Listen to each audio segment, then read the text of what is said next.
অনেকদিন হয়ে গেছে ফ্রুট কাস্টার্ড বানানো হয় না, তো আজকে ভাবলাম একটু ফ্রুট কাস্টার্ড বানাই। চলো তাহলে চালু করি। প্রথমে কড়াইতে দুধ দিয়ে নেব, কাঁচা দুধ।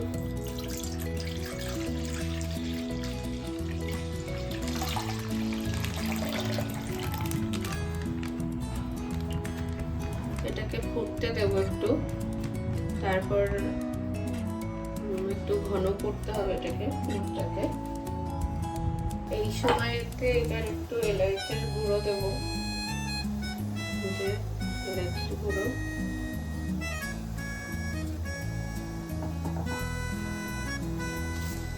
আর এতে একটু চিনি দিতে হবে।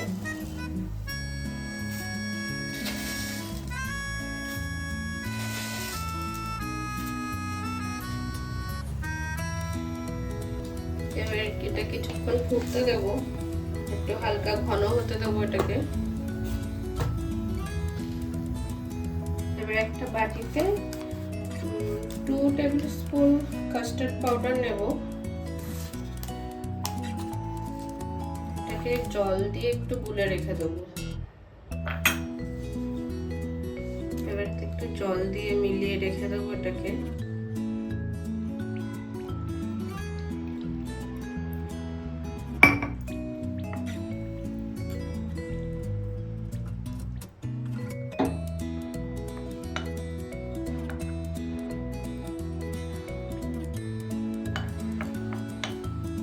এটা এবার ফুটে উঠছে। এইবারই কাস্টার্ডের পাউডারটা গুলে রেখেছি জল দিয়ে, ওইটা দিয়ে দেবো। দিয়ে সাথে সাথে নাড়তে হবে, তা নাহলে এক জায়গায় দলা পাকিয়ে যাবে এগুলো।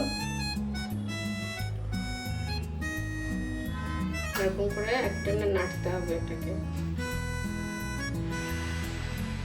আর দেওয়ার সাথে সাথে কেমন ঘন হয়ে গেছে। এটা একটু ক্রিমিনেস নিয়ে আসে কাস্টার্ড পাউডারটা।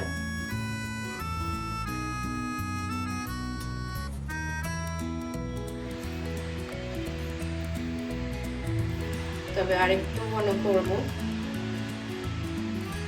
তারপর এটাকে বন্ধ করে দেবো।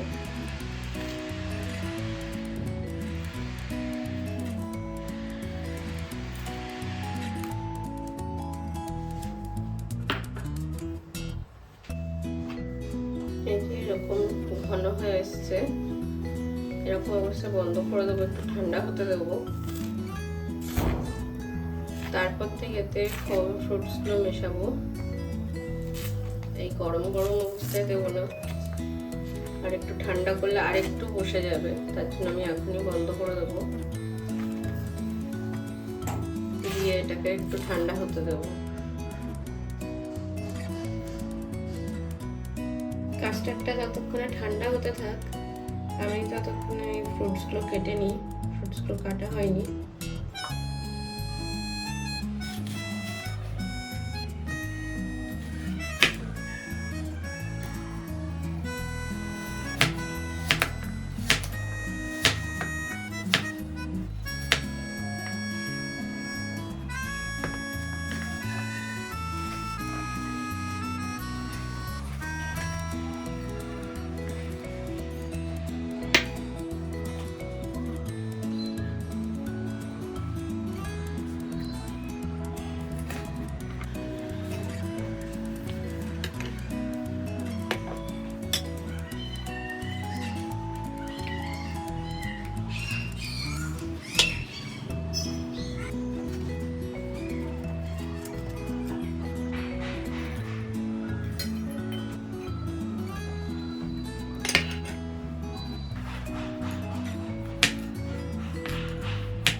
তাহলে আমি কি খেয়েছি, আপেল, লাল আঙুর, সবুজ আঙুর, বেদানা আর কলা। আর কোনো ফ্রুটস ছিল না ঘরে, এইগুলোই দিয়ে দেবো এবার। আর কাস্টার্ড বোধহয় ঠান্ডা হয়ে গেছে, কাস্টার্ড অনেকটা ঘন হয়েছে। এবার এই সময় এতে ফ্রুটসগুলো মিলাবো। কি সুন্দর ক্রিমিনেস এসছে এবার।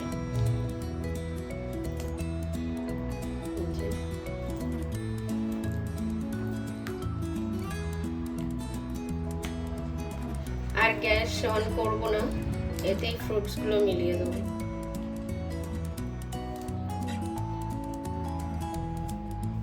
প্রথমে অ্যাপেলগুলো দিলাম,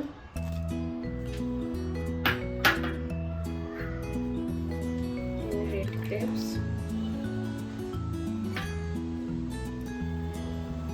গ্রিন,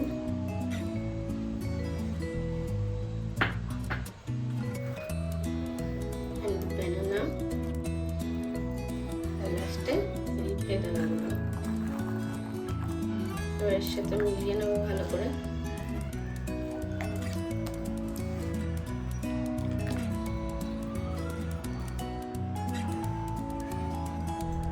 তৈরি হয়ে গেছে।